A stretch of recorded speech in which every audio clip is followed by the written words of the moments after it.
so well. I'm just what's missing.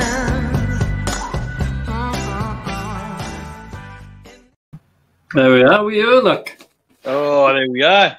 Back where we lived to be, guy. Back on the internet again. Yeah, I really look forward to this on a Friday. Now, not not that we can look forward to going out on a thin mind, but we've just had Mr. Drakeford on again to say we another 3 weeks at least, isn't it? Is it another 3 weeks? He said, is it? Another 3 weeks is. I think you can meet somebody outside for exercise only, but somebody like I could exercise with you tomorrow outside. I think it's 2 meters apart, and but we can go together apparently, but only outside. Yeah. I think they were doing that anyway, but it's gone terrible. But there we are. So how are you, Gary? How's your week been? If you go to the B&M's, I went to B&M's to get some paint, didn't I? You can have paint brushes, but you can't have paint. What? What's the point of that? You know? Oh, you know. So I go to another shop then, and it's different. Well, yeah, that's what gets me. How is one shop different from another? You know, you can go like you said but you can get paint. Well, I don't know if Morrison sells it. I suppose you can get paint from there, like. Yeah. So I don't know. Then, but if it's freezing cold, then you can't buy an overcoat. You know, it's. Well, no, that's right, die. Ridiculous. That's why everybody's going online to buy off Amazon. Well, yeah, that's right.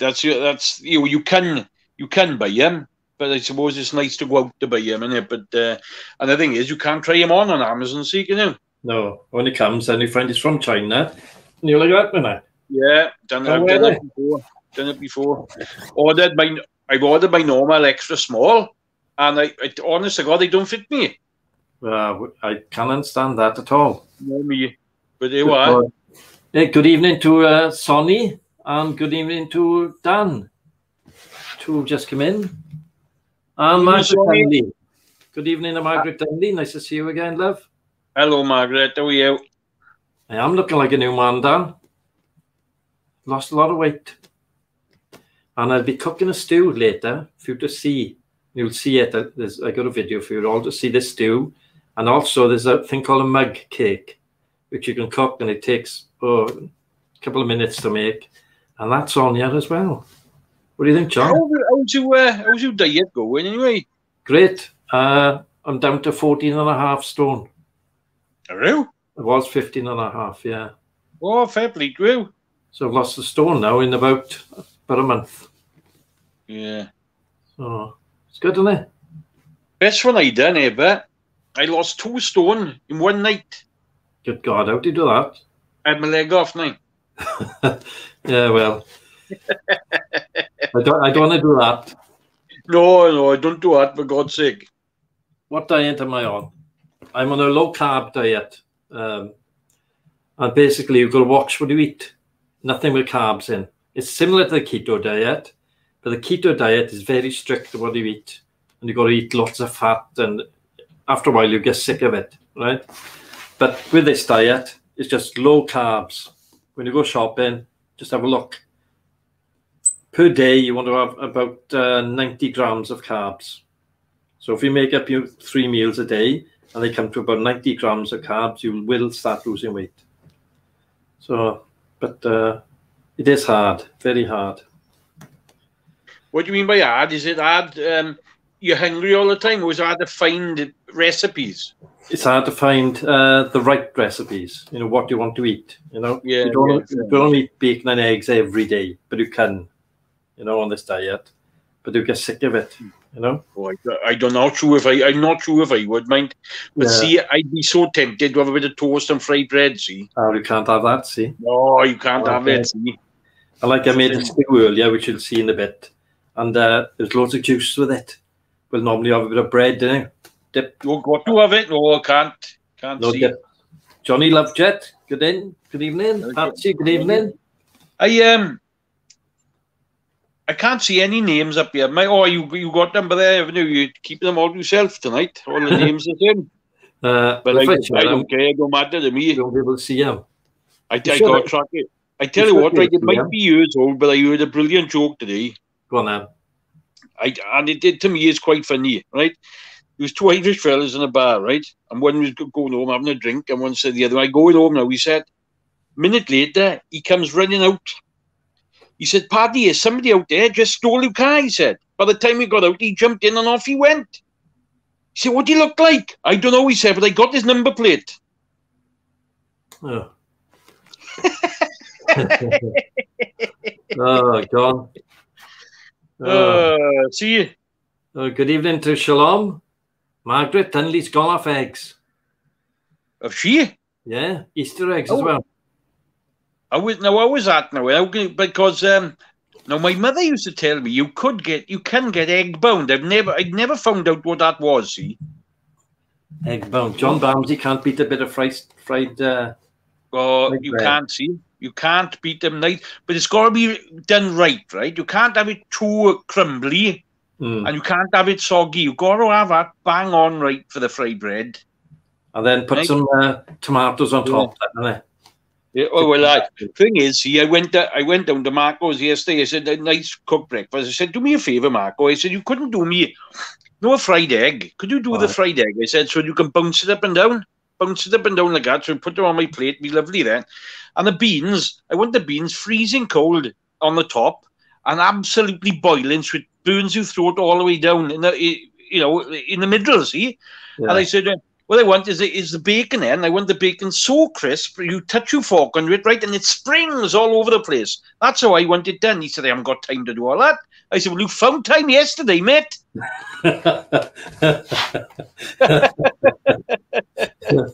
Oh, he'll be on there now after to see you. Oh, I loves him, I do. He's a lovely boy. Just can't stand legs lately. I love it. Any way at all, I like eggs. But you know what? See, it's turning me now. You know the see-through bits, and you don't cook them properly. I can't be doing that. I know. Oh, no. Okay, excuse me. I went to Tesco in Neath, and I had a breakfast there. And when I ate the egg, it tasted a bit funny, but I thought it was okay, 3 days of throwing up, right? And out the back end as well. Salmonella I had. Did you? Just both of it? Yeah. It was really bad. I had the doctor out, everything. Throwing up everything. They were shooting out, Well, I see that stuff, that what's it? What I got with jelly stuff? That you haven't cooked the egg proper. Oh, I can't be doing that at all. No. You've got to have a proper fried egg, haven't you? Oh God! See, it's hard to get it perfect. See, yeah. Tell you what, something else I find when I go out for something to eat, I find they can't cook properly, and this is genuine now, right? Did you know? Like we go, friends of ours, when we go out, right? They like to go out now and again. They like to go to Miller and Carter, a bit expensive, but all right, we'll go out there. But they don't know how to cook a steak for me, right? And because at the end of the day, call me what you want. It's the way I like it. I like it well done, right? There is not one chef or place I've been to that does it. They either burn it right the way through, right, or they just can't get it, and there's blood everywhere. And when it's not hard to do. No, I know somewhere the Angel in Mowglam, brilliant steaks there. We've been there. I like them well done, Seagull. I don't mind the faintest bit of pink in it, the very, very faint. But at the end of the day, it's like people like curries. They like them hot or medium or no spice at all in them, But I like a steak well done. I can't help it. That's the way I am. But I'm very hard to find a place that can do a good, well done steak. Do. But try the Angel when it opens next now. When it opens again now, we'll go down that because we do go out on a Saturday night. Me and Patsy and friends of ours, Mike and Elizabeth, we go out. We try to use a lot of places, but we haven't been down that way a lot. Yeah, past my house this way then. So we have to expand further afield. I think we've been to a few good places, mind. I tell we enjoyed that the old Jersey in Carmarthen. It's called Avon Tavern now, isn't it? Yeah. Nice up there. Nice up there. Very nice. Hello to Lawrence Owen. He's on there. Oh, was talking about you, Lawrence, to one of the neighbours the other day there. I don't even know him, Di Reese. He used to go over the club from 1962, believe it or not. Good God. But yeah, just having a little chat, and I told him who popped up on the show. But yeah, he said to remind you to him, but you probably wouldn't remember Di now. Do you used to be a plasterer or something? No, he's I think he worked in a work somewhere. Do you know But I wouldn't. You know him, guy. Would I? Yes. Can't tell you why you know him. Huh? I can't tell you why you know him or right. where from. Tyrese. Oh, I don't know. Have to tell me after. I'll tell you after.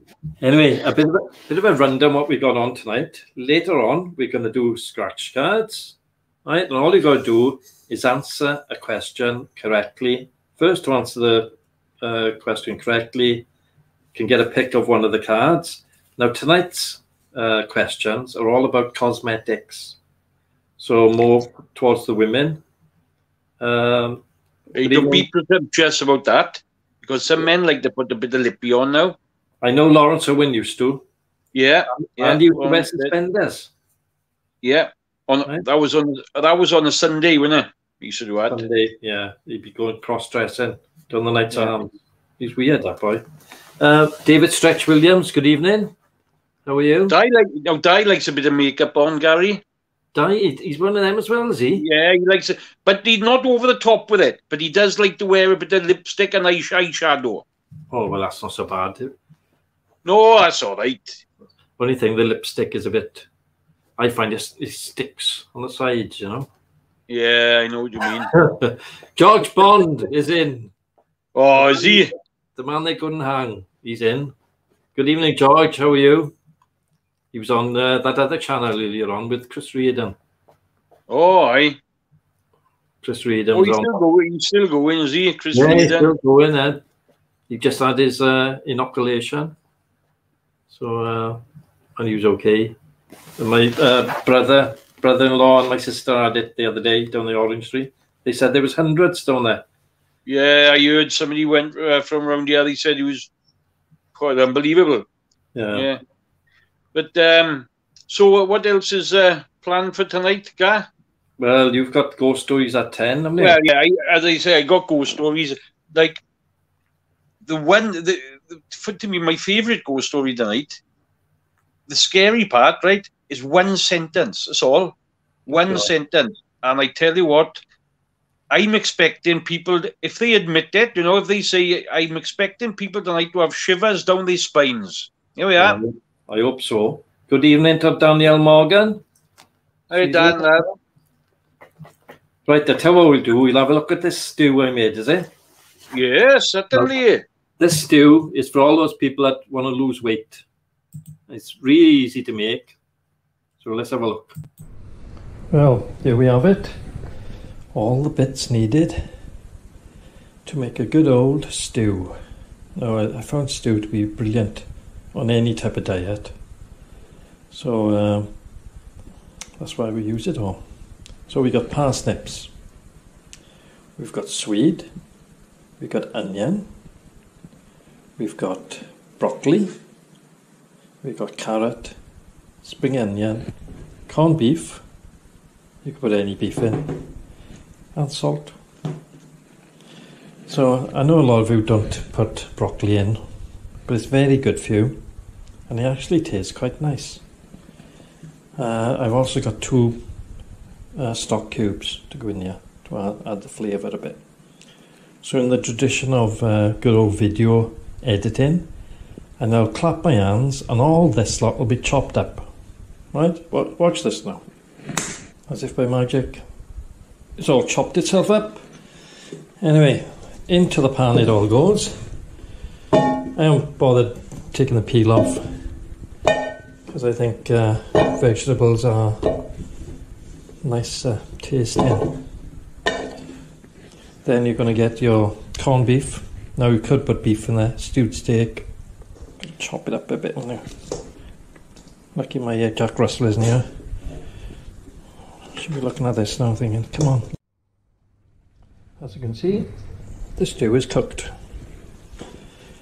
Oh, what should we have? Oh, look at that. This is really good for you. Oh, this is so nice. So we'll have some of that meat now.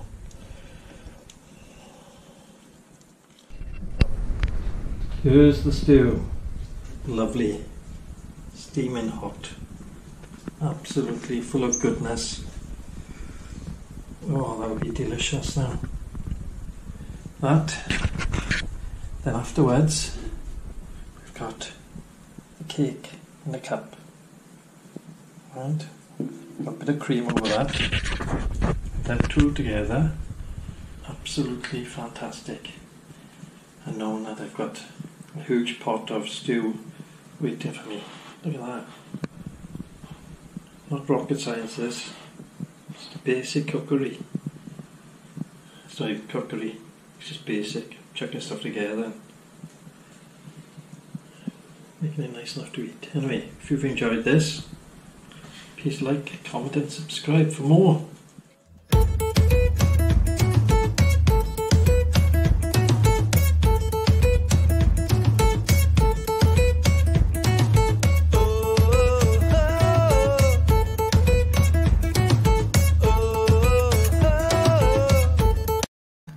What do you think, John? Would you eat that? Yeah, but I tell you what, Gary, you could have fitted a bit more in that bowl, mind. Shrimp in Jack Flash, that was full. Well, you've got to have your money's worth, haven't you, you know? Well, yes, man, but then go up for seconds, man. There's no room to get your fork in there or your spoon. Right, I normally cook that, Dan, for an hour, slowly. You can do it quicker, but the swede and all the root vegetables, it take a long time to soften up. So 30 minutes, and then I put the meat in and a bit of salt. And then in an hour, then it's lovely like that. I could have got more in that dish. Now, last week, when I tried to film it, right, I had that scoop, and I splashed the hot stew on my thumb. I chucked the bigger thing up in the air. It hurt my thumb, I chucked it up in the air. You don't get much juice using that scoop, do you? Well, that's the idea then. You aren't going to dip, see, John? Right? Right. It's an idea. Yeah, that hole for an idea. Well, that's a good idea, right? Because I love stew myself, right? Yeah. If I have stew, I know Patsy likes the juice, right? Yeah. So that scoop would do me and her perfectly, wouldn't it? Yeah. Thing is, I give the juice to my dog on biscuits, and she loves it. Is it? Yeah. Oh, right.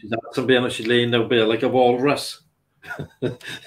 Ollie wouldn't like that. I know he wouldn't. You know, he wouldn't like it, would he? No, he knows. He knows something's up. He know I'm doing something cheap there. Yeah.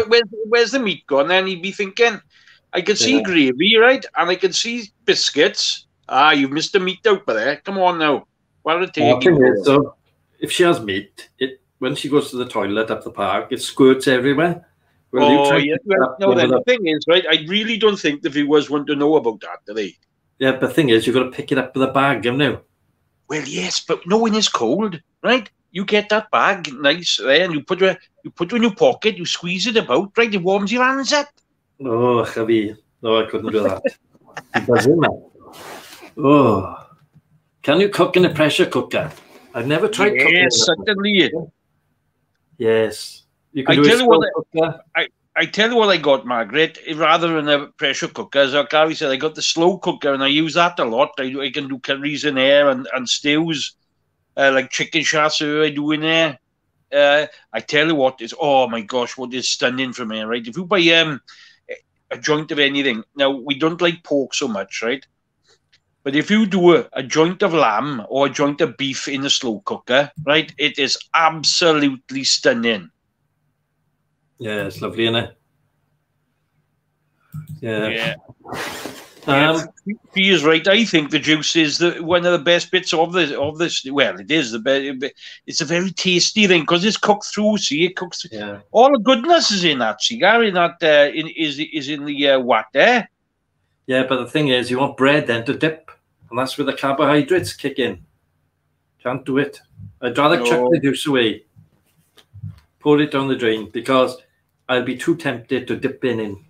Well, I don't think I'm being a bit rude or nothing like that, right? But do you know what I would fancy there? Because I have a cup of Bovril, right? If I'm cooking a beef stew, and I was to do a beef stew like that, and I was to get rid of the juice, I'd drink a cupful of that. You know, on a nice cold night, nothing better than a bit of that. You know, with just pure juice in a cup. I mean, I could put it in a thermos flask and drink it later, can I? Yes, man. Yeah. Put her in once you finish with the stew, put her in a saucepan. You can have a couple of drinks out of it when you're sitting down watching the telly. Yeah, I could. You're right. Yeah. It's just the more you eat, the fatter you get. So I just have the stew, and you know, that's over and done with. But when I showed to make this cake now, John, I tell you what, you'll be making them tonight because they're so simple to make and they're delicious. But is there any carbs in this cake now? No. No. What do you use for flour then? Because I'm using a flour that's got low carb in it, hardly any. Oh, see, you got answers for everything, Gary. I've mind. If you use almond flour, there's no carbs in that, or coconut flour, right? But I can't. Coconut flour sounds nice for a cake. It does. But the only thing is, it tastes of. Don't only make a chocolate cake with it. You can taste the coconut. That's all right. Well, I wanted to taste the chocolate. It puts you off a bit, you know. Ah, right on. So. I didn't know you could get coconut flour, because that would be all right. Yeah. I'd make it. Go on then, show us how to make the cake, Black. All right, Dennis. Bang it on and enjoy yourself. Come on. Okay, how to make a mug cake. First, you're going to need a mug. 1 egg. Crack it in the mug. Okay. You're going to need baking powder. Now you're only going to need a teaspoon of this. A half a teaspoon. Okay. Check that out. You're going to need a tablespoon of some sort of sugar or sweetener. So I'm going to put 2 of these in. Right. Then you're going to need some cocoa powder, cocoa or high fat chocolate, like 80%, where this is about 70. Right, 2 of them go in. Right, then we're going to need a 1/4 cup of flour. You can use almond flour, you can use coconut flour, but I'm using oat flour. Okay, then mix that all together. It's a bit messy. Well, I'm messy, don't I? Expect the rest of you will be okay. Now what we're going to try and get is a dark batter. Right.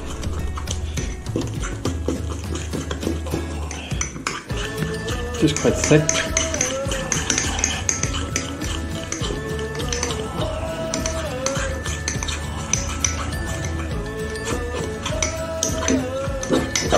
Okay, do all the recesses of the cup. Some cups are easier than others. Right, that's what you're going to be left with. It's like a batter. Right. Now we're going to plonk that in the microwave. Right. Well, that's going to be in there for full power, 90 seconds. Okay.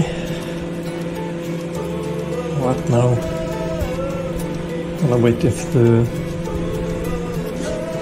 that to cook, that's got 8 minutes left. The old stew. Right, so while we're waiting for that, we're going to have this. Right, can I close the handle? Look at that. Whoa, boy oh boy. Look at that. I can tell you now, right? That's lovely. Right? Lovely cake. Put a bit of cream on top of that. Bob's your uncle. Okay. Ooh, what do you think, John? That actually looks lovely, right? Look like up here. Ooh. Ooh, have you got that? Yeah, look. Pass it this. Oh, look, do me a favour, guy, right? Pass it that way, look. Ooh, do you enjoy it? Oh, that's lovely. I put my head the other way in, didn't I? Mm. Very nice. Honest to God, right? What do you? That look. I love stew.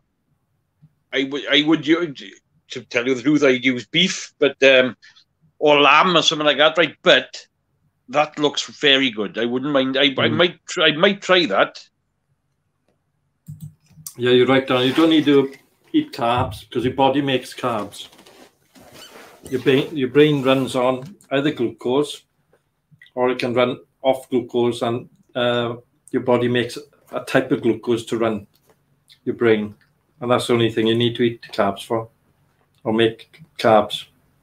So this is lovely. I'll be having a bit of cream now later. Good. Put it on the top. Yeah. Oh, it looks. I tell you what, that looks lovely. That's lovely. Easy to make as well, see, John.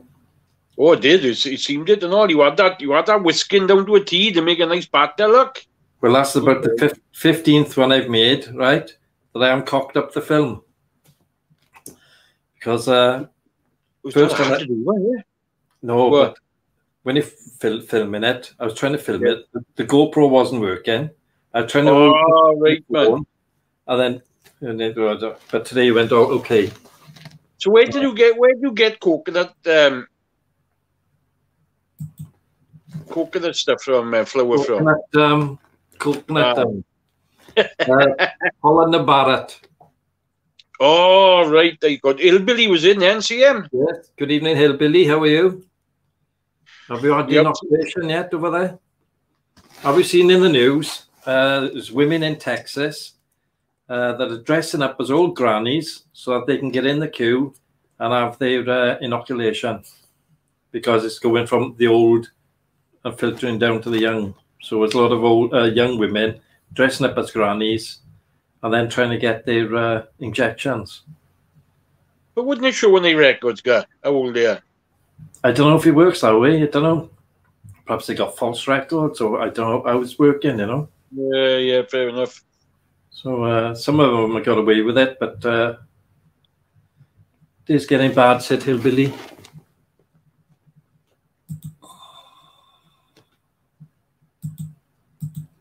Margaret don't like lamb. Well, I'm going to eat lamb, see?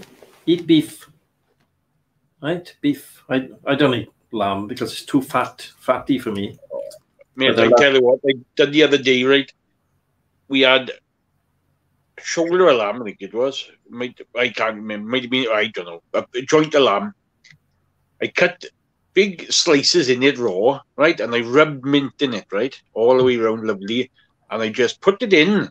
I put it into the slow cooker. Half a cup of water in with it. Put the lid down. And they cooked it right. There was on low. Oh, the meat was... the bones fell off. It was absolutely stunning. Oh, sounded lovely. Oh, honest to God, it was lovely. Oh. But it's a bit expensive, lamb is. Well, it's going up in price too. They stopped testing, so numbers dropped. Yeah, they do that all over the world, don't they? They tell people that the numbers are dropping over the COVID because it's lack of testing. And then it shoots up because there's more testing. Yeah. It's common sense, you know? Oh, yeah. But, anyway, let's ask a question now then, right? First question for the first scratch card. First one to get this right gets to pick a scratch card and we'll scratch it off live on your anything. What's that? That's right. Sorry. Go on, I was going to say, I thought you were going to do it. Tell them the rules of the scratch card first. The rules are anything over, anything below £25, it goes back into the kitty for us to buy more scratch cards, right? Anything above £25 is split between me, John, and the winner. So it's split 3 ways. All right. Now then, here's the first question. Around 3000 BC, Chinese people are known to have mixed gum arabic, gelatin, beeswax, and egg, forming the basis of a clear cosmetic product to which assorted other ingredients, including color agents, could be added. To which part of the body was this applied? So, what part of the body did they apply all that lot? Around 3000 BC. Ah, no then. A long time ago. Tricky one, that, didn't it? Fee said the face, Hillbilly said lips, both wrong. Ah, no then. Dan S, lipstick, quite right, Dan. Huh? Lipstick. Yeah. Didn't that you just said hillbilly said lips? Did I? No, it's not lips anyway. No, it's not lips. Sorry. I read the wrong one. It's not lips. It's not eyes. It's not hair. I'll show you the answer now. It's not lips. It's like hair, no. Eyes. Feet, no. Feet, no. It's not lips. 3000, long time ago, John. Just before you were born. Just before. The month before. Yeah. Yeah, I remember the first one I spoke to was you, wasn't it? But yeah. There's not many parts of the human body left. No. Arms, no. Genitalia, no. Eyebrows, no. Come on. Ears. No. I know. Can I guess? No. I have got nothing, yeah, right. But I would guess at fingernails. You would? Yeah. Chest? No. Sonny, nails. Sonny's correct. Oh, I was right, look. But there we are, because the show is right, it's Sonny's go. Right. Sonny, which card do you want? 1, 2, 3, 4, or 5? Which number do you want? Sonny, pick a card.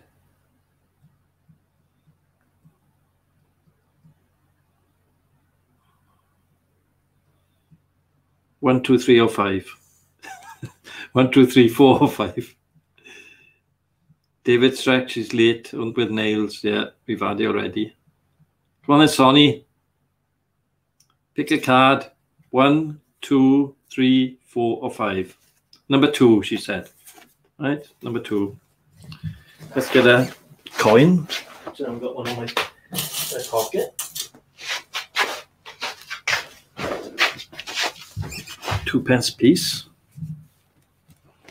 We'll scratch them all off there now. First line. First line, there's nothing there. You could have 3 of the same, you have.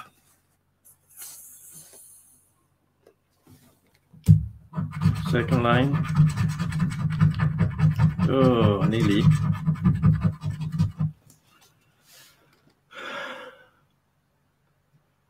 Second line, nothing. Third one.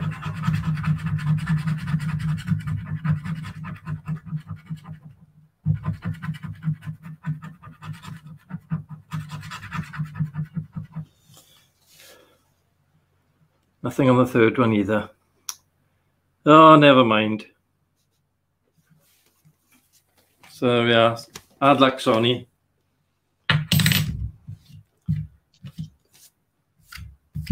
Should we have another one straight away, John?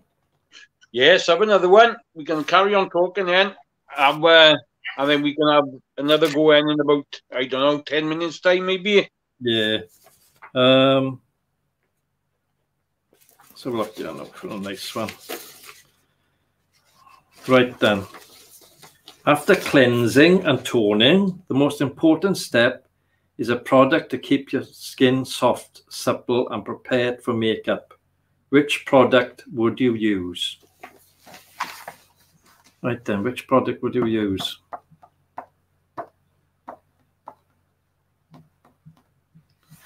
Danielle Morgan, moisturizer, quite right. Oh, shit. Anyway, moisturizer. Danielle had it correct. Well done. So I had to not show the rest of it, like in questions and answers. Yeah, it is right. I know nothing about it. Moisturizer. Yeah, we could see that. So Danielle, what number do you want? 1, 2, 3, or 4? Number 4, she said. Just that one. Right.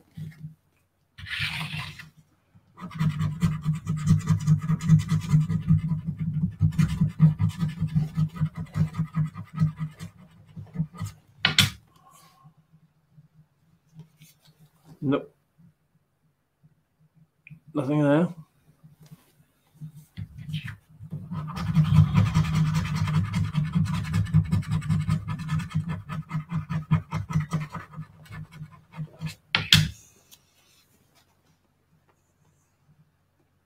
Nothing there.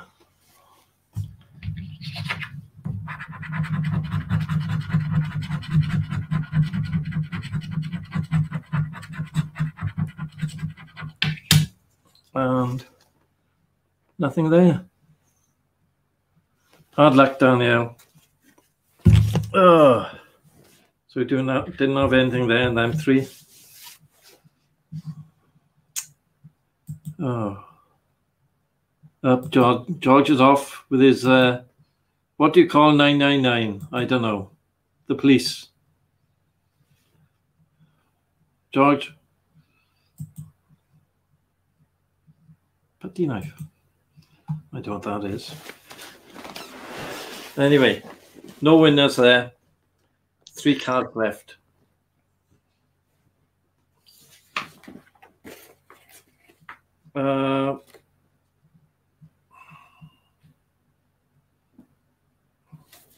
Should we do one straight away, John? Yeah, we can carry on. Let's get them out of the way, and then we can concentrate on the rest of the yeah. Project Man, good evening. Right then, here's the question number 3. This tool is essential for maintaining the shape of the eyebrows. What is it called? Chainsaw. What is it called? First person to get the answer.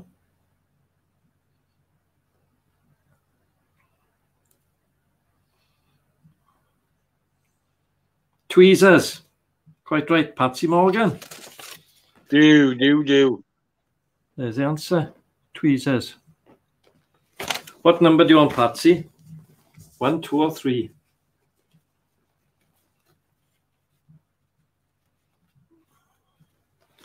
Michael Dunley said tweezers. Project Man Dermablade.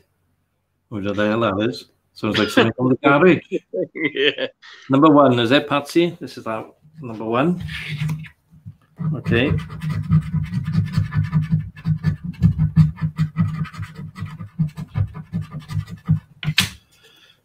Nothing in line 1.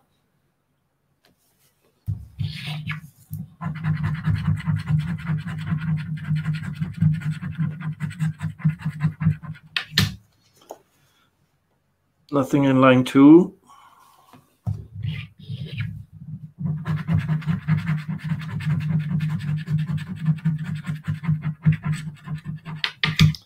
And sadly, nothing in line 3.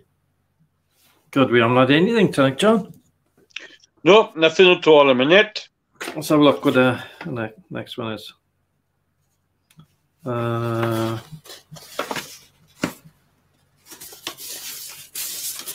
Let's find the next question.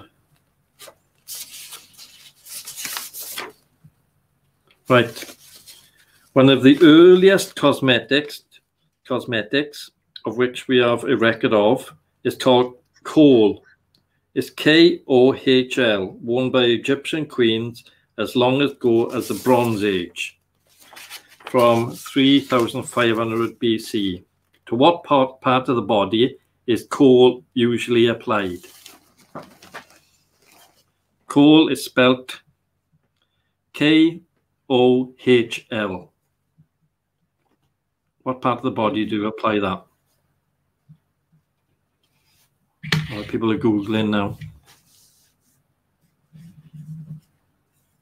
I wouldn't have a clue with that one myself, mind. No, me. Only coal I know is coal dust. Yeah. Lawrence Owen is not saying lips. Project Man reckons feet, face, cheeks. None of What? that. Eyeshadow, face, feet. Danielle Morgan, eyes. Quite right. Danielle Morgan. Oh, she's good, isn't she? And it is eyes. Project Man, I haven't got a clue. Look. You better get back in that garage. Right. I can't hear you. Oh, I'm on the show, mate. Patsy did pick eyes before Danielle, you're right. Patsy, what number do you want?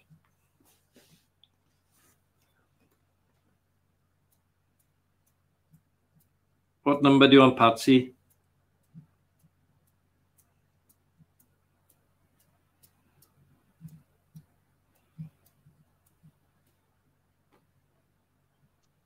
Project Man is doing up a bike.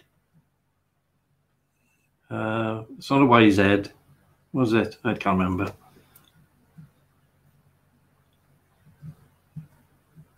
Whatever's left, well, there's two.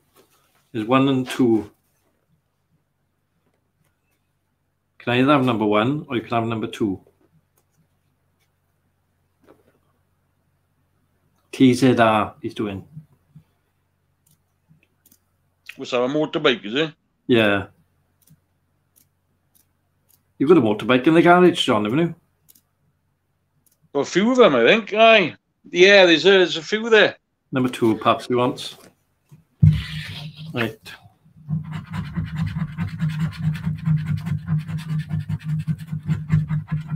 First line. Nothing.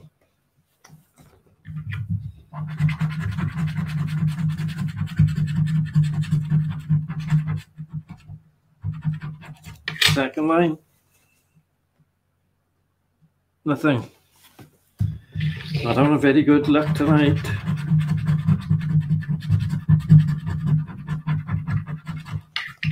Third one. 0. Gary, you know, I think them that you got there, them tickets. Aye. They're not just, I don't think they're just crossways, they go anyway. Diagonal, back to front, everything. We're looking at out. None of them have got anything anyway. Oh, that's all right, I just thought. Yeah, I know see what you mean, yeah. But even if you go diagonally, there's nothing on them.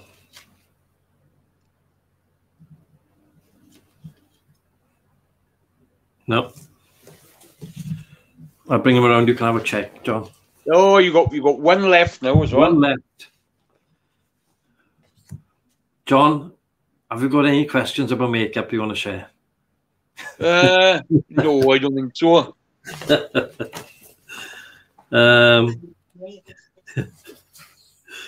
Let's have a look here. Right. For hundreds of years, European women used a white powder called ceruse, C-E-R-U-S-E, to lighten their complexions. What was the main component of ceruse? C-E-R-U-S-E. What was I think you're right. What? Patsy just said something now, but I think she's right, so I won't repeat it. All right.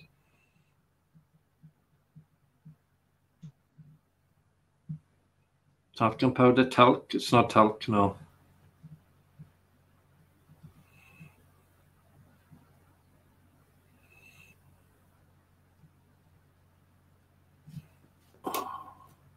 Ceruse. C-E-R-U-S-E. Dan, yeah, it's lead. Lead. Oh, all right. I tell you what Patsy said, and I thought it might have been right, was arsenic, because I remember they used to put arsenic on their skin years ago for something, didn't they? Stop people kissing them, is it? I'm not sure. Wouldn't have stopped you. Who's who? Right then, Dan, you can only pick number one because there's only one left. Chalk? No, sorry. It was lead. So let's have a look. Well, that's not very good too anyway, is it? No, it's terrible.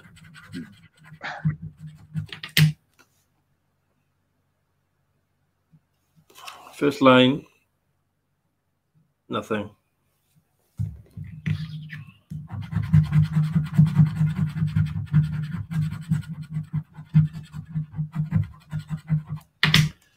Second line, nothing.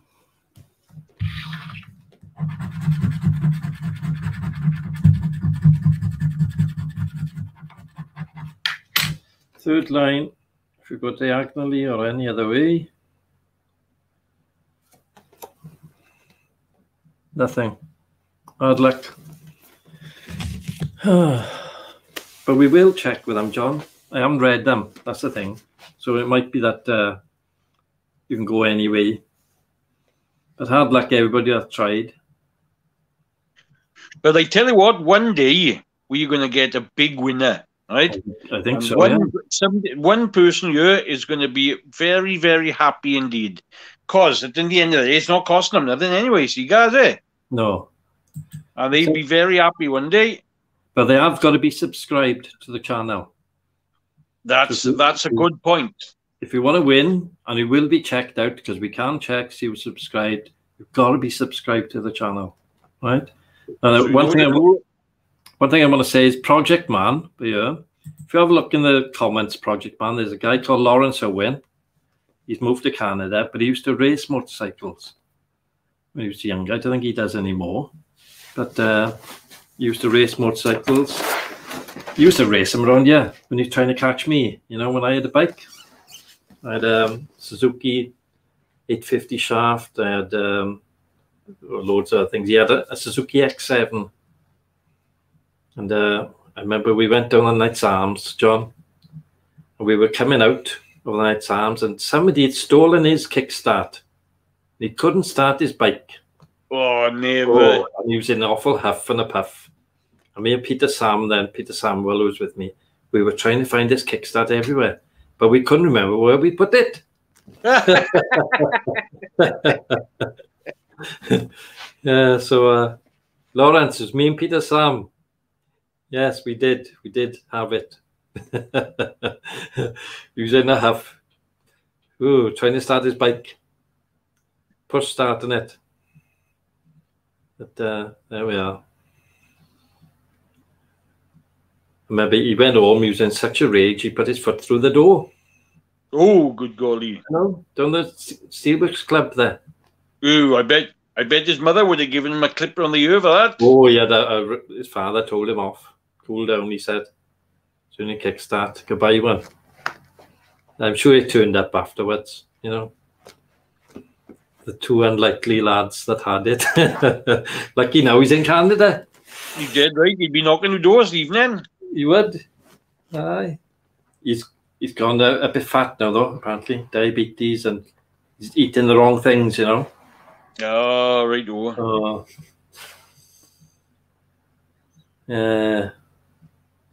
Look, him trying to be fat now. He's trying to stay. Do you know, I was talking to you earlier now about, see, we just having a little chat, and I was talking to you earlier. It's all over Facebook all the time now, right? The people, and they've got different opinions. And, you know, they're arguing terribly. People have known each other for years, and they've fallen out over, they fell out over Brexit. They've fallen out over COVID itself. They've fallen out over the vaccine, right? And it's all divide and conquer by the media and by the governments and whatnot. And the lay people are falling out with it. It's what they want, Kat. Yeah. And the thing is now, right, at the end of the day, I don't think me and you got exactly the same. There is no way I'm going to argue with anyone over something I got no control over. No. But I'm reading on social media, there's people that really are falling out with each other. I think, I'm not sure, but I think there's people that's unfriended me on Facebook because of this COVID. And at the end of the day, you've got your own views, but it doesn't mean you can argue with people. No. But I tell you, honest to God, I got a feeling it's what they want, right? They did it years ago with benefits people. Do you remember they started showing it on television? The next thing you know, everybody was against anybody having any kind of benefits, right? The next thing you know, it's all on television and people having a go at them.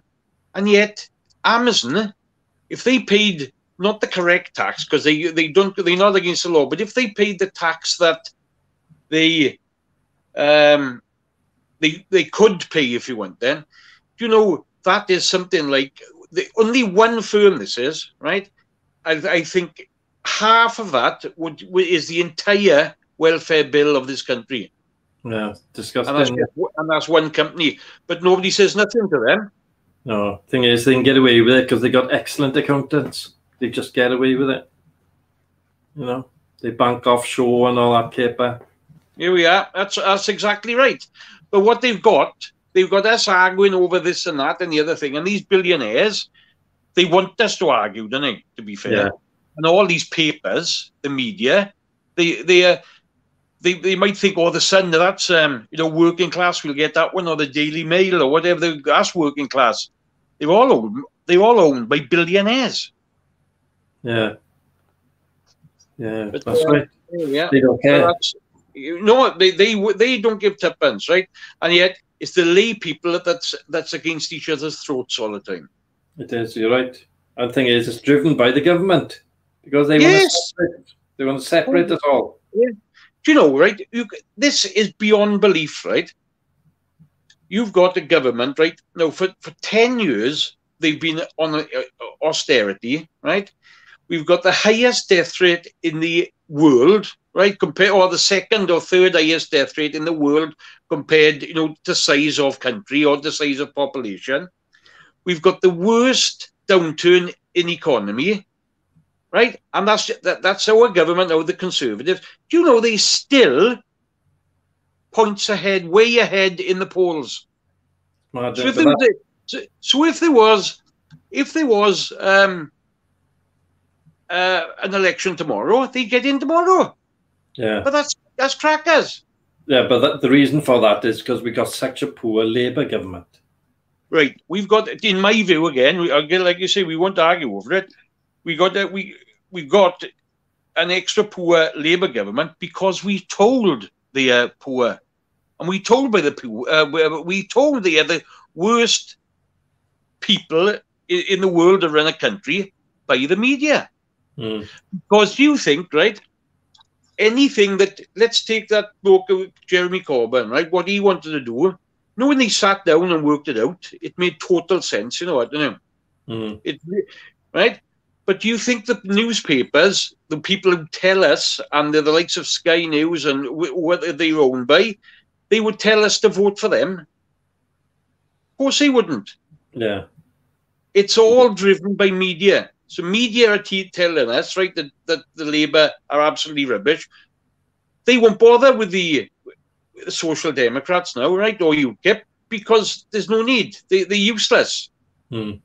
So they in Britain now, they'll only pick on the Labour.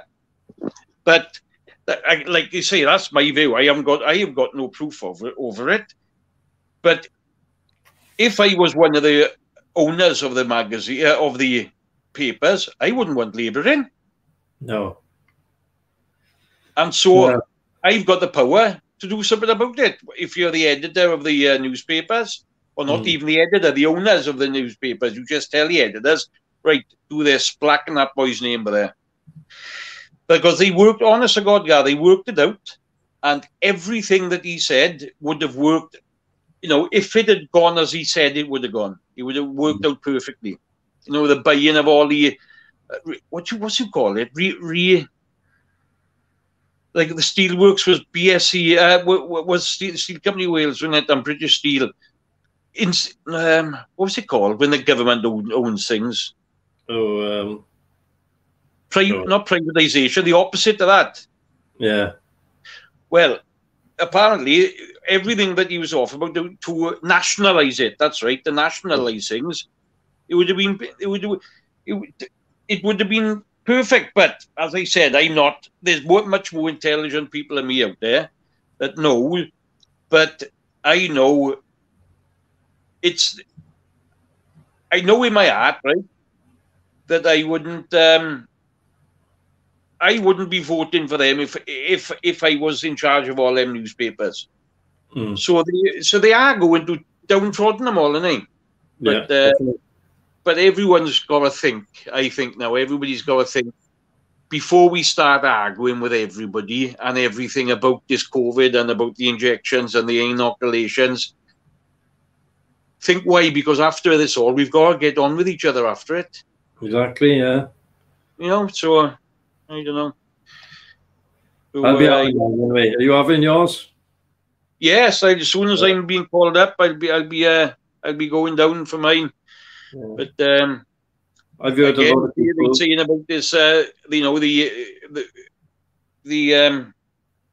What he's talking about today. The inoculation cards. Then, if you want to go out, if you want to go to a cinema to show that you've had it, I don't agree with that. But then again, if there's half the people in there that haven't had it, would you want to go into that place? That's the thing. See, it's all about controlling it at the end of the day. It is. But the thing is, again, they know exactly where you are. Not today, like I told you last week. I come here, sat down. An hour later, it pinged up. I was Aldi today, and I haven't even got where I am on. You know what I mean? Yeah. They knew I was out. They knew I was there. We have a little drink, but thing is, it mentions in the Bible that the devil was marked with 666. Yeah. So we'll all have markings before long, in the next couple of years. Or have you got a marking? You can't come in. You can't come in this shop. You haven't got a marking. You haven't got a card, or you haven't got a tattoo or something like that. You got that to go in different countries now. Everyone's got their passport, or you're not allowed to go. Yeah.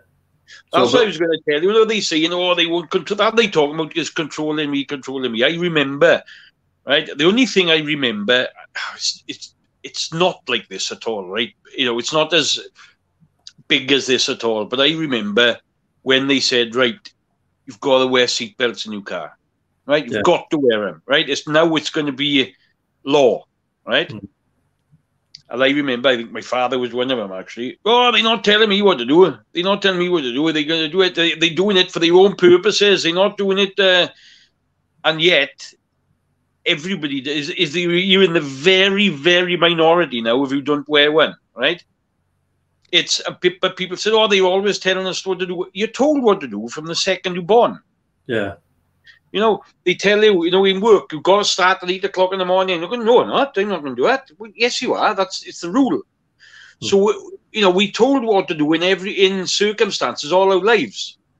But I don't know, Matt. It's but the worst thing we can do is argue with you. Please, everybody, don't argue with each other over it. It's really not worth it.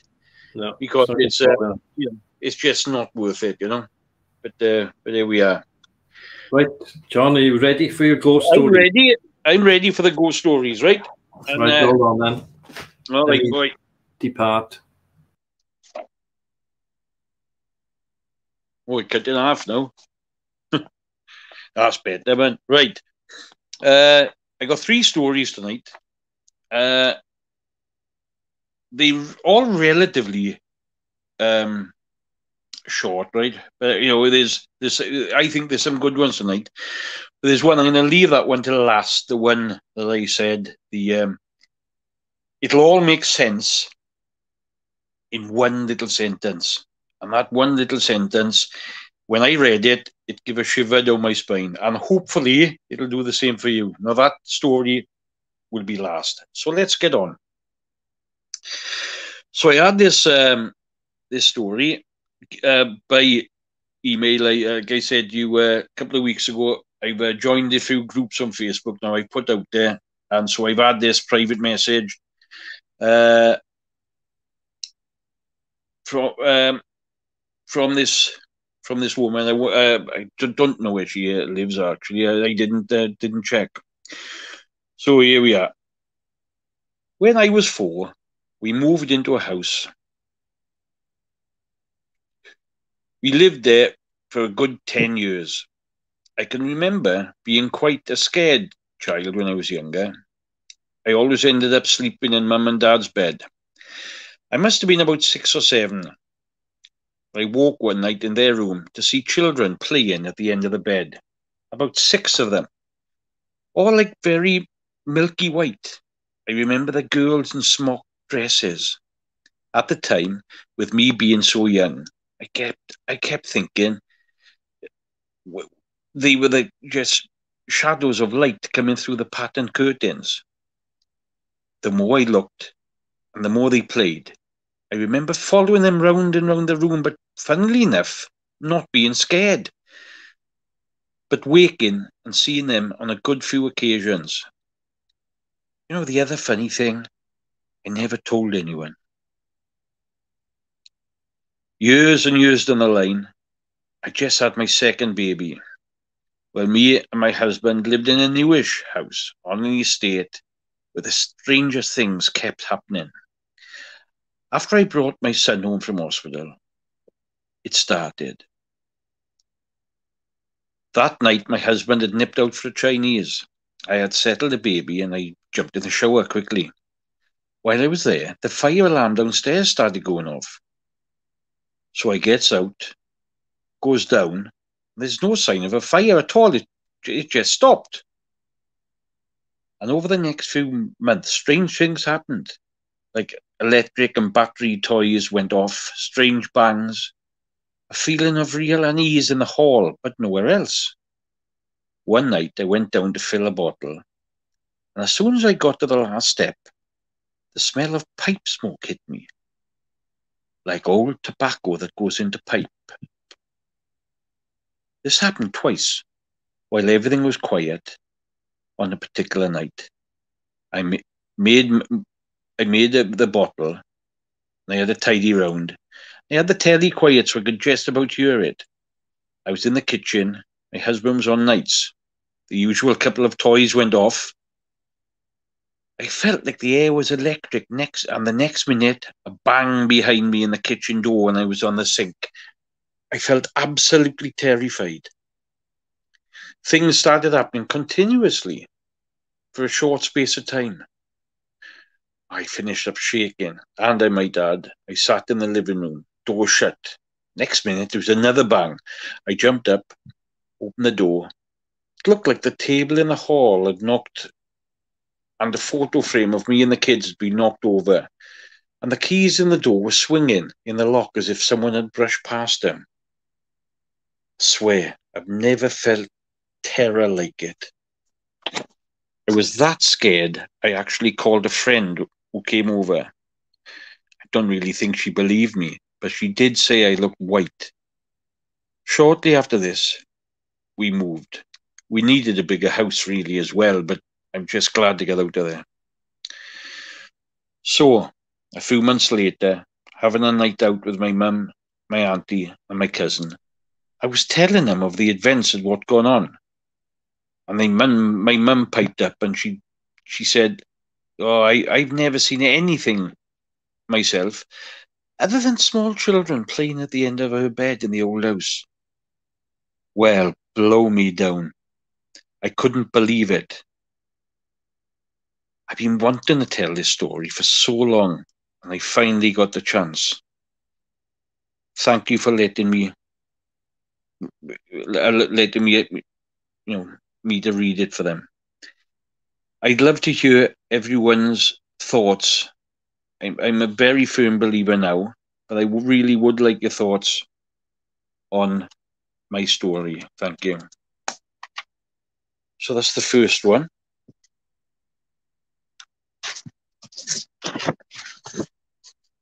Now this one is quite scary. It's about a hotel worker. And again, this was sent to me. And she goes on. I used to work in a hotel that was built in the 16th or 17th century. I worked there with my dad, but never at the same time. I was the receptionist. Behind the lobby was room 101 to 103, and the kitchen, staff room, toilet, and cellar. Every night at 8 p.m., I would go into the kitchen and turn all the lights off and shut the doors. Guests would think they could use it. One night, about 8:10, I was sat at the desk, having not long shut that area down, filling in a book in, when there was an almighty crashing sound coming from the kitchen area. You know the sound cutlery makes when you drop it on a metal draining board. It sounds as though someone had taken up the whole cutlery tray out and dumped it all as contents onto the draining board. So I got up thinking a guest was messing about in there. I opened the door to nobody there, and the kitchen being spotless just as I'd left it. I looked to the left of the stairs to the cellar, and the light was on. There was no one to be seen, and I would have seen them, and they had no time to get away before I got there to investigate. I hated that cellar. I'd been down once before, and I always felt incredibly unsafe. Lost property was down there. And if anyone ever asked anything, I would tell them to come back the next day, and somebody else would have a look. Just made my excuses. I felt if ever I went down there on my own, I really felt that I'd get hurt. On another shift, family was staying, and they should have had the travel cot put up in the room, and it hadn't been. So they came down to ask me for it. I knew it was kept in a cupboard up on the 3rd floor. My heart sank, my pulse quickened. The 3rd floor was just as bad as the cellar. You'd open the door to the 3rd floor and be smacked in the face with a very strong, ominous energy and instant cold. I hated it, and it frightened the life out of me. Anyway, I ran up the stairs and prepared myself not to think about it. I get to the cupboard and went to pull the cot out. As I did that, I was slammed against the wall, about 2 meters away onto the opposite side of the hall. The adrenaline kicked in at this point, and although I'm in agony with my back, I just grabbed the cot and ran down the hall. As I started running, it felt like I was slapped really hard on my shoulder and was pushed forwards by it. I ran the rest of the way down to the 2nd floor, and I finally felt safe. I stood and calmed myself down, and that's when I felt the pain really bad all over my back, but I managed to drag the cot to the family's room, and they were happy to put it up. So I hobbled down to the reception lobby area and called my father, who was in town only 5 minutes away, and asked him to come and see me, that I needed his help. He was with me within minutes and asked what the problem was. So I took him to the staff room area and asked him to look at my back and lifted up my top. I had bruises down my spine and a handprint on the back of my shoulder. My dad was horrified, and all he said was, "Who's hurt you?" Or, "Have you been up on the 3rd floor?" I explained what had happened, and he told me he has some similar things happen to him up there, and my dad hates talking about his experiences with spirits, so I never knew. He told me he never wanted me ever to go back up on the 3rd floor. That is dangerous, and there is nothing good up there. If anyone ever needed anything again, to call him and he would come and sort it out. Another time I was sat at the desk watching the camera that was looking into the alleyway, and I noticed a figure dressed all in white with a white flat sailor's type cap on. Just stood there, not moving for ages, and all of a sudden, the figure shimmered, went misty, and disappeared. As soon as that happened, my phone that was on the desk started spinning slowly at first, but it got faster faster and flew off the table and hit the wall. Luckily, it wasn't broken. I was freaked out, but I didn't feel unsafe. It was just like the spirit that acknowledged the fact that I had seen him and maybe been around before, because I always used to spin my phone round on the desk when I was bored. So these are just some of the things I've witnessed in my time. If this is enjoyed, I can tell you my experiences from other places. I can tell you more from the hotel, but they won't be my experiences. They'd be my dad's or old colleagues of mine. Please let me know if you'd like more of these. So that was the second story. Now this is the third and final story for tonight. It's set in a hospital. When I read it, first of all, it sounded very familiar, because in many of these hospitals, I've been in one of these particular hospitals where it's situated maybe across the road, or they might have even built the road through it at one stage. And the only way to get from one side of the hospital to the other is, unless you go across the road, right, there's like a little tunnel way underneath the hospital. So without further ado, I will read this. Here is a little story. It is from my nursing days, told to me by a friend who was one of the clinical site managers, which I will refer to from now on as CSM, of a busy city hospital. Now, one of the many, many things a CSM does is, after the initial business of the night shift, is to go around any and all of the wards and departments in turn, checking if there are any patients of high concern, what staffing is like tonight and tomorrow, and any other imminent clinical business, depending on how busy the A&E, ITU, and acute wards are. Visits to the less acute wards can get pushed back into the early hours, and even later. So it was that my friend, let's call her Bridget, was finally making a weary way to the care of the elderly block sometime around 3 to 4 a.m. The block was in a separate building. To get to it, you could either go through the underpass, which went under the main road that split it from the main hospital. This meant that you kept dry when it was raining, but it was lonely and it was a little bit creepy. Or you went out of the main doors into the open air and crossed the road, which could be wet and a security risk. This night it was bucketed down with rain. Bridget decided that despite the creepiness, she would descend the stairs and use the underpass to get to the care of the elderly wards. So she did. As she got to the double doors at the far end of the underpass, which opened to the stairs leading up to the wards, she was a bit startled to see the door open before they let her through. There was no one there. There was, what Bridget told me, a nasty feeling in the air. Heard whispering, and she swore that she felt somebody stroking her hair. My friend gave herself a stern talking to. She was a grown-up and a CSM. She made herself relax her shoulders and walk calmly up to the wards. There for the next hour, she lost herself in ward staffing and clinical business. By the time it was time to come back to the main building, she'd completely forgotten about her uneasy feeling in the underpass earlier. Well, it was nearly 5 a.m., but it was winter and the rain was still lashing down outside. As Bridget was leaving her last ward, passing the last beds by the door, she saw an old chap, a patient in one of those hospital gowns.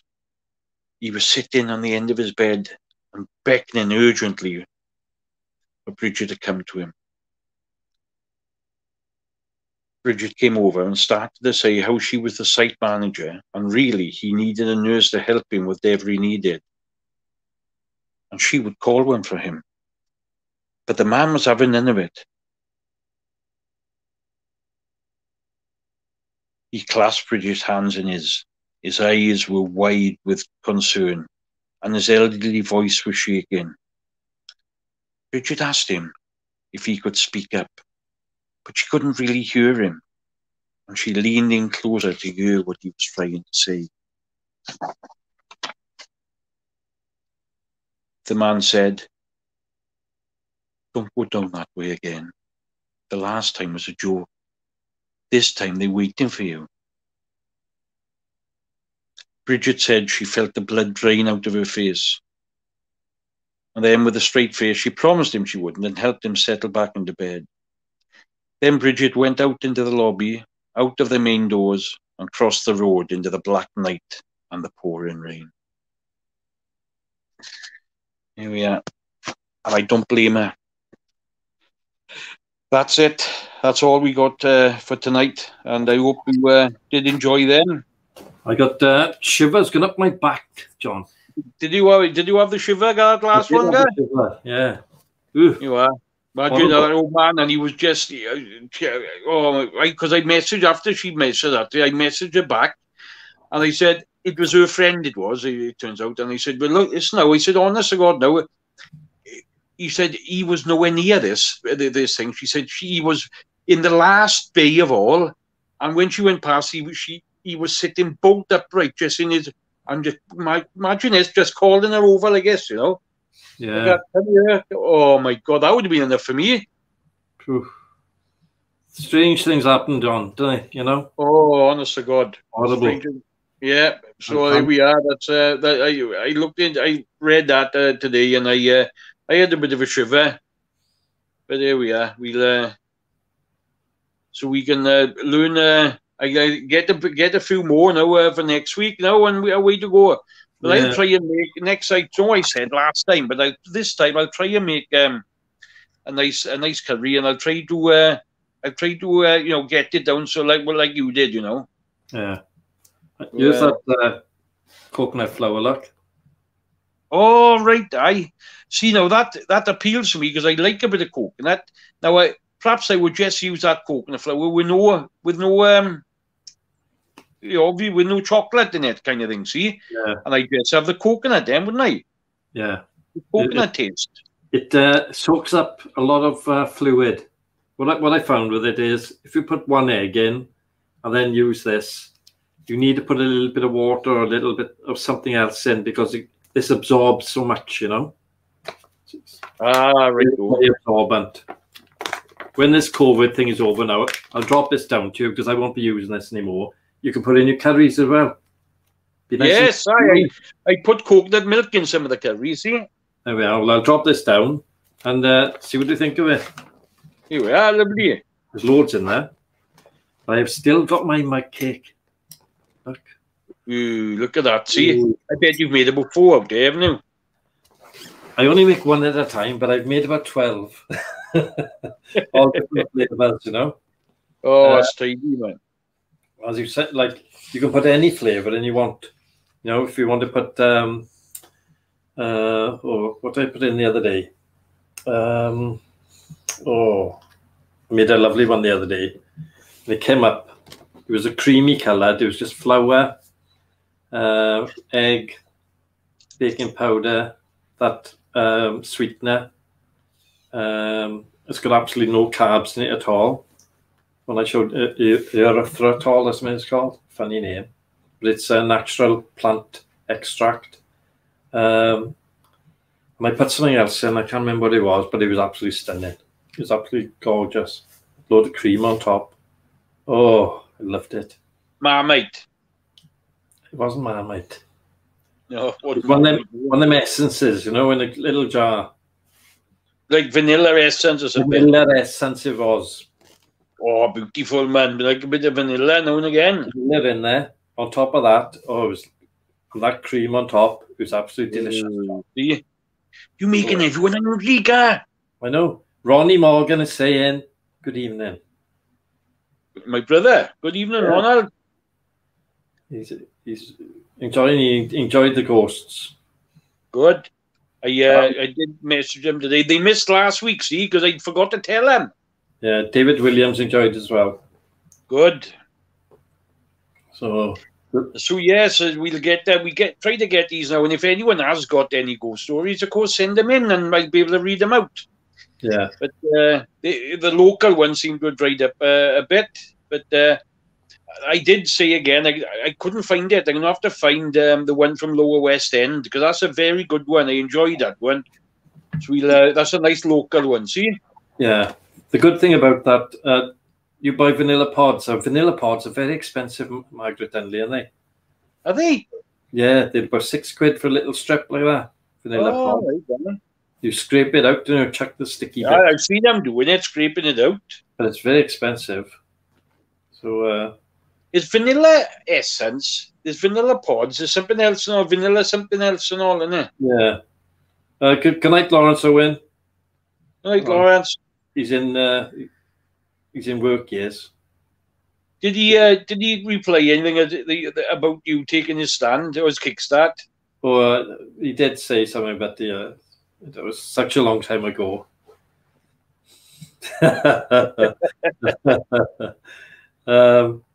Yeah, so he works in a garage now, selling cars. Oh, aye. He was selling houses, but I don't know what, he must have got fed up with them. Now he's selling cars now. There's more passion in that than they're selling cars. Yeah. Chevrolets and all that. Oh. So, yes, but he used to race motorbikes. I think he's had a couple of wins as well. Oh, right. I didn't know that. Yeah, there's only like 2 others on him, and the other 2 were blind. And he won. Yeah. Really good. Thing is, he must have moved away when I was about 15 or 16, see? Yeah, I think you were a bit younger than that, probably 14. Yeah, probably about 14, because I was 15. I remember him when I was a kid, and I don't remember him after, Yeah. Yeah, he went to Canada. I don't know why he went out there. Perhaps a better life, I don't know. There's loads of people move away, don't they, for different reasons. Yeah, of course, I. Don't think may like to go to Spain, I think, somewhere. I'm sick of the rain now. Yeah, we like to go. Me and Patsy like to go to Turkey, and honest to God, I can't wait to go. It's normally her that's waiting to go, but this winter has been long. It's been a long, long winter, and I haven't enjoyed this winter at all. Do you find Turkey very hot though? It's boiling, isn't it? But if you go in July and August, yes, it is. But we go either May, early June. We haven't been, but September and October is supposed to be very good out there as well. Yeah, it's not brilliantly hot then, but I've heard of people saying, "Oh, Turkey's horrible, it's boiling." But the very first holiday, they decide to go in August. Oh, it's stupid, isn't it? 50 degrees, guy. Oh, I remember going to Kos in July. The Kos is just across the road. Just across, yeah. It's just across. Oh, my good Lord. And it melted. Yeah. It was, I think it was 44 in the shade. So, yeah, honestly, people don't believe that it's that hot. It really is. Yeah, so I kept out of the shade. No, it's too hot for me. But the thing is, you can cope in it. The way you can cope with it, right? When you go inside, you can put the air everywhere. It's got air conditioning, isn't it? Yeah. David Williams is saying, stop talking about food, John. He's dribbling. Oh, it's right. It's not me. It's him, mate. He's talking about food all the time. Stew.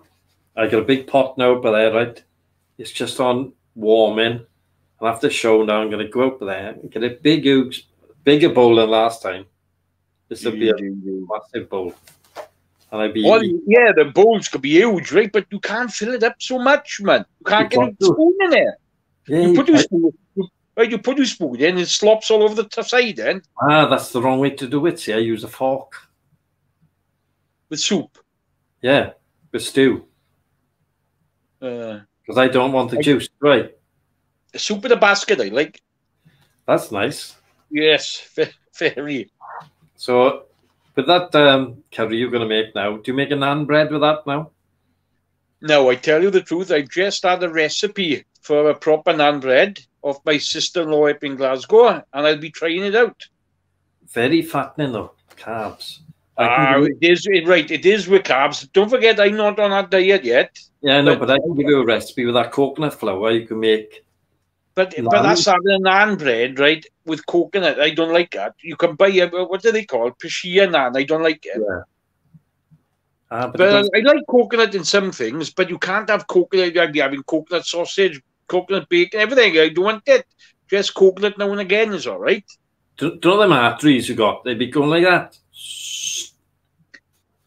I'm not bloody fat trying to get. I'm all right. I'm all right. I just take some statins. I'll be all right. Look, turkey's lovely in September, John. Yeah, it is. See, it is. It's like you got that. Oh, the horrible heat is gone. Then look. Yeah. Kylos likes turkey as well. Yeah, April is a lovely time as well. Me and Patsy's been in April. Obviously it's the earliest you would go there is April, but it's lovely there. I tell you what we fancied April was it's like our summer. Yeah. John Ronnie Morgan's just made a biryani, like. Hey, my brother, but then all right, he started cooking up there. And fair play to him, he's doing all kinds. Do. Kyle, I tell you, mate, it's one of the cheap. It is catching up a bit now, 600, but that's great. But what you could do if you don't mind it, and not having a 4 or 5 star hotel, then you'll still get the deals like that, and you can go all inclusive. But do you know what? Right, me and Patsy go all inclusive. I know we don't drink. Peshwari naan. I think that's what I'm talking about, John. I didn't get the name right. Is that the one with the stuff in it? I like a keema naan. The keema naan got all the meat in it. Oh, right. I like that one. Too hot, though, isn't it? Oh, I like it, man. But like I say, in Turkey, right, you can pay £600. You're not having a 4-star hotel, but all inclusive now. Because even it's cheap enough, you pay all inclusive, right? Even if you eat every meal out, every meal, you come in and every drink you have in that hotel it's not free because you paid for it, right? But because the ice creams are like £1 or whatever, like, and you can have, it all builds up. So if I was in but I like a villa now, see? Me and Patsy had the villa last week. She said, oh, let's try a villa. We did. And I tell you what, obviously the privacy we get is absolutely fantastic. It is like self-catering, but it's luxury self-catering, see? You've got the best kitchen that money can buy kind of thing. And it's lovely, but and then we still go for meals, And we all the drinks are from the supermarket, see? Yeah? So it's cheap, like. Yeah. Good God. So there we are. So it don't matter. I don't drink alcohol anymore. No, neither do I. Well, what I mean by drinks is soft drinks. Yeah. I haven't drank since, 2013, something like that. And I used to drink heavy as well, and I haven't really missed it. But sometimes you have a pang, I wouldn't mind a drink now. It soon goes. Yeah. Normally when I'm shopping, I see a bottle or something, you're looking at it, I think, wouldn't mind a couple of drinks of that. But then once you've gone around the corner, you've forgotten all about it. Yeah, quite right. You never forget the headaches, innit? Oh, I know. I don't like them. Kyle, same beer.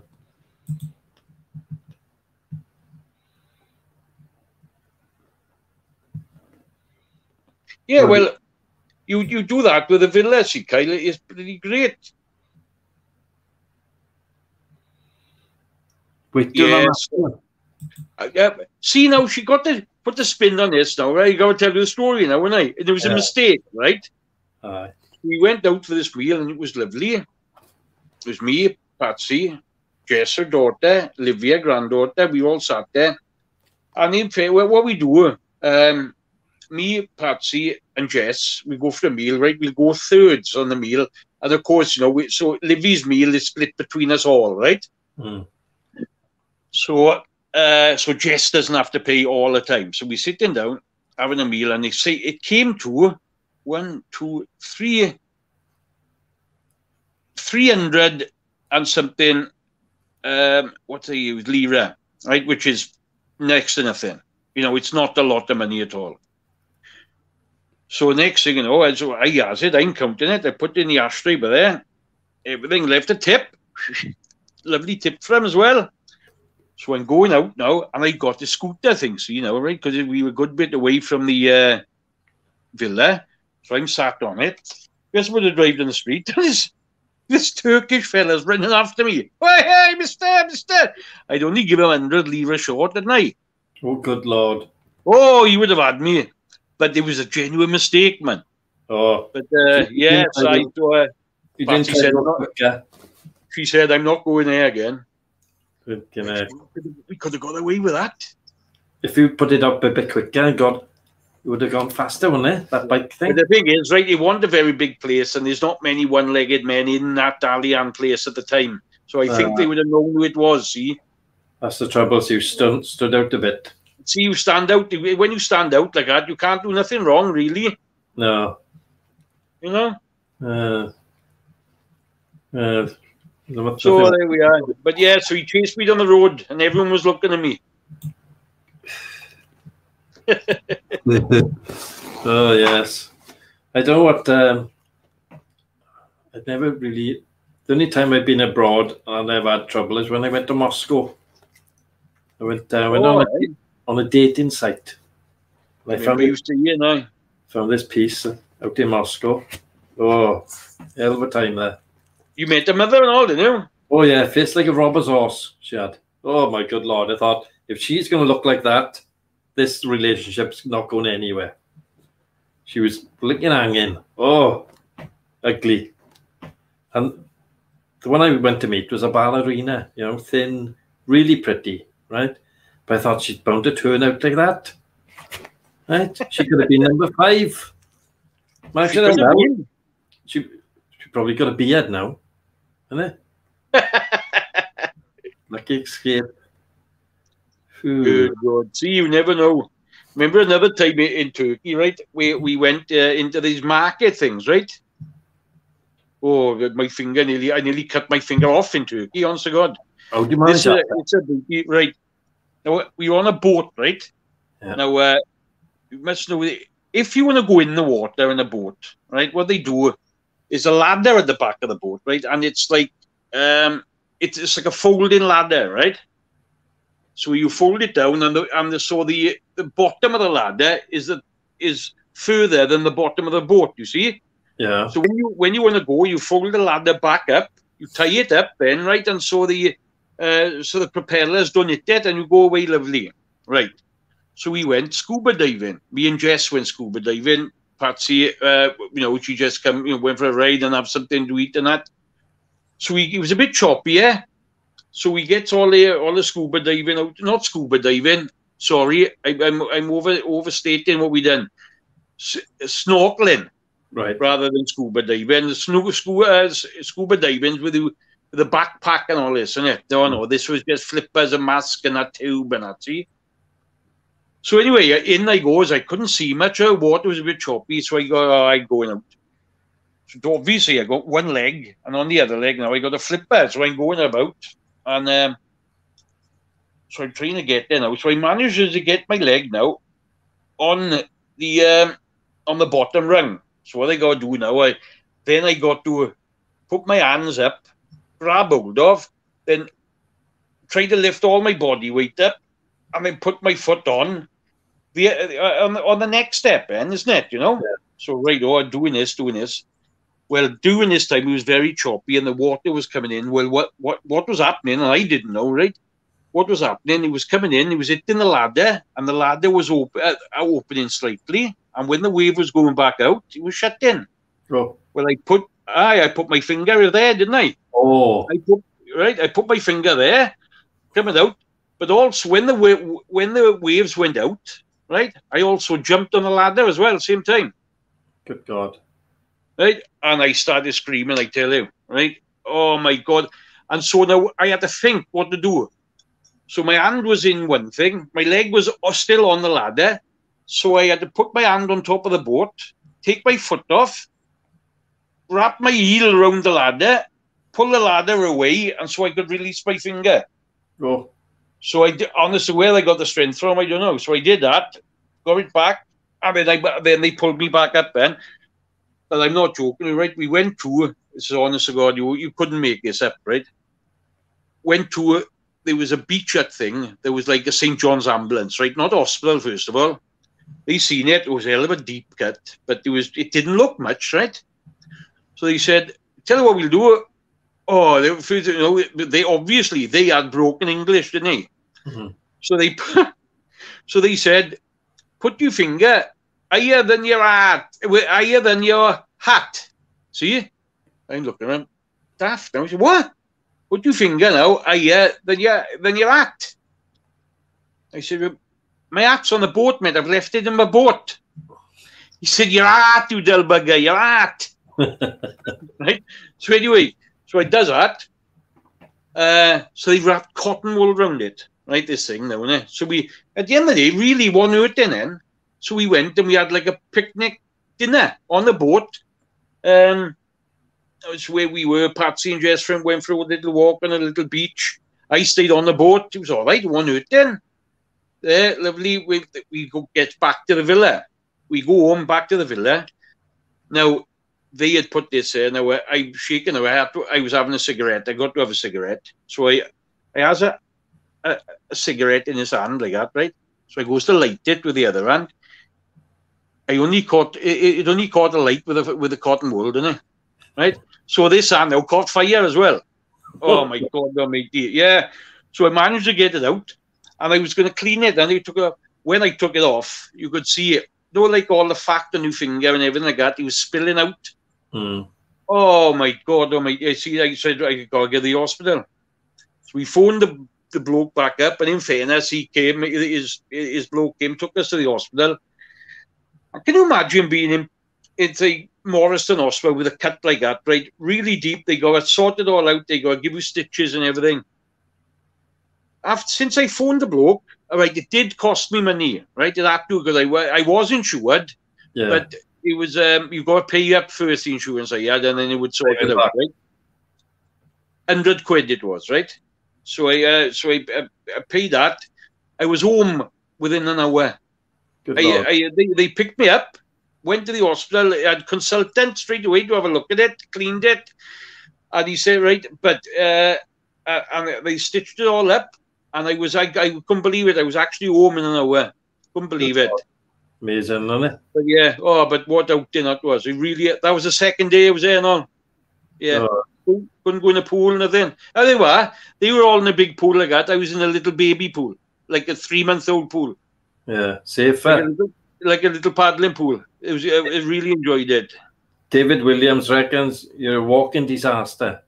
Oh, you wouldn't believe it. That I tell you what, that really hurt. That did. I tell you what I'll do next week as well.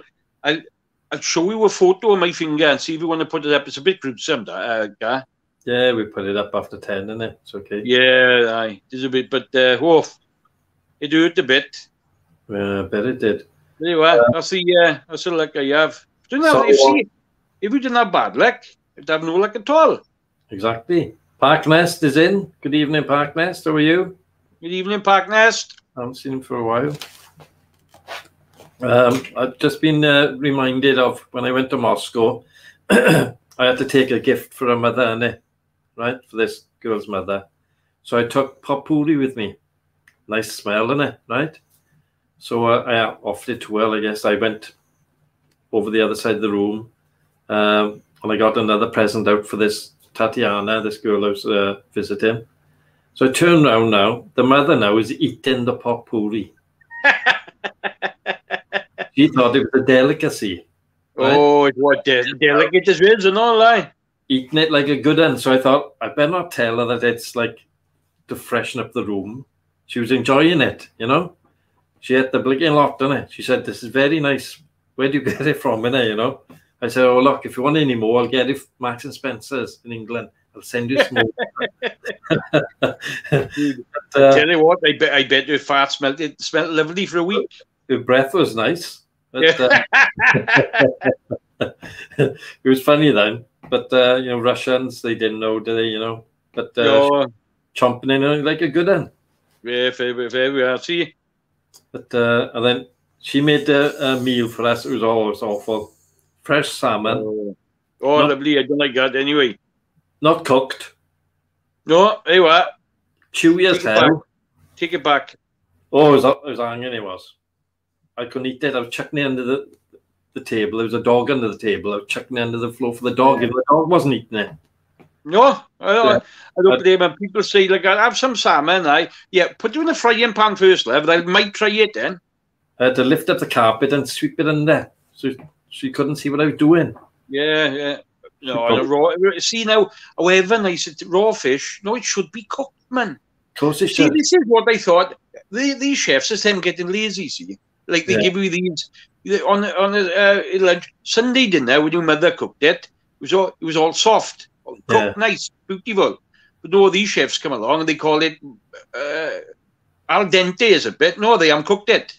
Exactly. It's lazy. Al dente vegetables with salmon. So they don't do no work at all. They pour boiling water over it, right? And then there it is. They haven't taken them 2 minutes. That sushi stuff, I can't eat that Yeah. either. Raw fish, right? And warm hard vegetables. Have some of that. It's taken me about 3 minutes. How much is that? About 100 quid then. Yeah. Can you eat sushi then, John? I wouldn't eat that, right?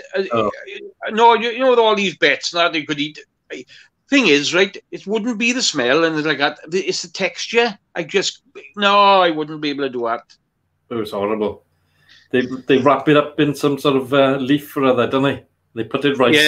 Yeah. They'd have to wrap it up in, like, I don't know, like steak. Yeah, that's if they wrapped it up in steak. Perhaps I'd be all right. I can't eat well done steak. See as well, of course. Yeah. And in Moscow, I was there in January, right? Like in Noblin. Minus 28 inside the hotel. That's how cold it was. Honest. I was in the hotel. I've never been so cold in my life, right? I was shivering in the hotel room, triple glazed, right? One sheet on the bed, this thick, like knitted sheet. I had to ask for another sheet. It cost me 25 rubles or something, whatever it was, because it was freezing in there. So I went to bed with my coat on, all my clothes on. I went to bed, couldn't sleep. Right, it was absolutely nobbling. The last but one day I was there, I had kidney stones out there. Painful. Oh, you had a good holiday, yeah? Oh, I had to call Russian paramedics out. And they came along and they gave me an injection like that. My ass, right? They were laughing. I was running around the room holding my ass. Killed it. Oh. But muscle relaxant. It stopped the kidneys trying to reject the stone, you know. Oh yeah, I know. They knew what they were doing, like, but it bloody hurt. Oh. Right, I've got to go, Gary. Actually, mate. Okay, I gotta go and sort myself out. Yeah. Everybody, it's been a pleasure again tonight, and we'll see you very soon. It's been lovely. It's been lovely again.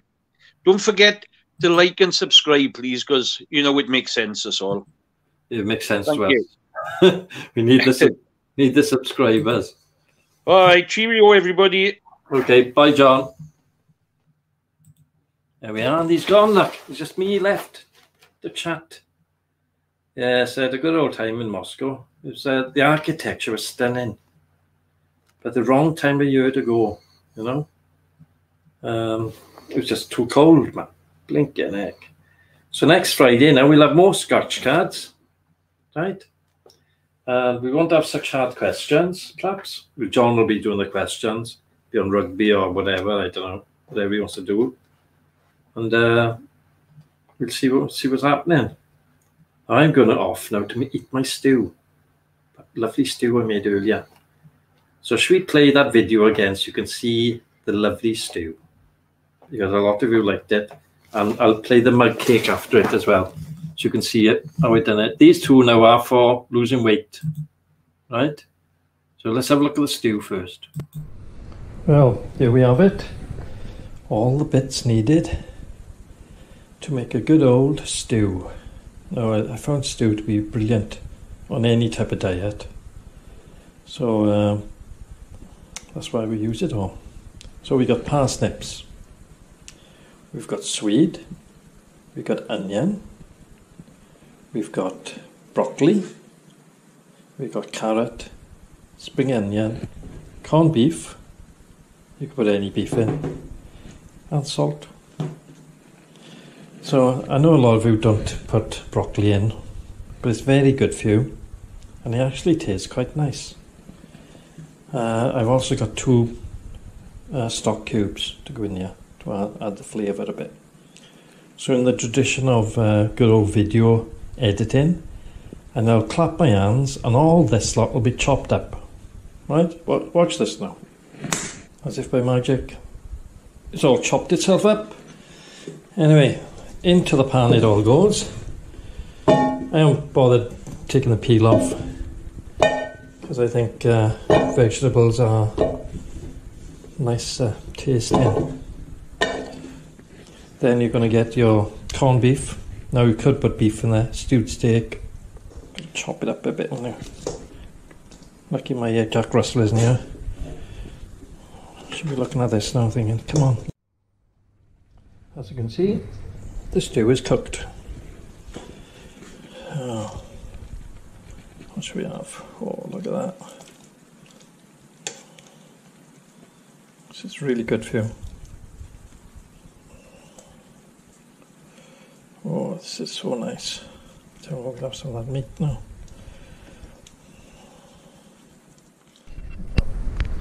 Here's the stew. Lovely. Steaming hot. Absolutely full of goodness. Oh, that would be delicious now. That. Then afterwards, we've got the cake in the cup. And a bit of cream over that. That two together. Absolutely fantastic. And knowing that I've got a huge pot of stew waiting for me. Look at that. Hey, guess what I got? We're eating now before I go to bed. Well, I'm eating it with a fork. I know normally you'd have it with a spoon, wouldn't you? Right? But I'm eating it with a fork because I don't want the juice. Because the juice is going to tempt me to eat bread with it for dips, you know. Then bread full of carbohydrates, right? So eat it with a fork, and then the juice, then you can put in a cup and drink later. So I'm not having any bread, but it's lovely. Look, oh, look at the meat. Like big thick lumps of meat in there. No good if you're vegan or vegetarian, but there we are. I'm not there. So anyway, I'm going now. I hope you've enjoyed our little show here, and see you next Friday. Right? All keep well. Keep healthy and keep safe. Okay? Bye for now.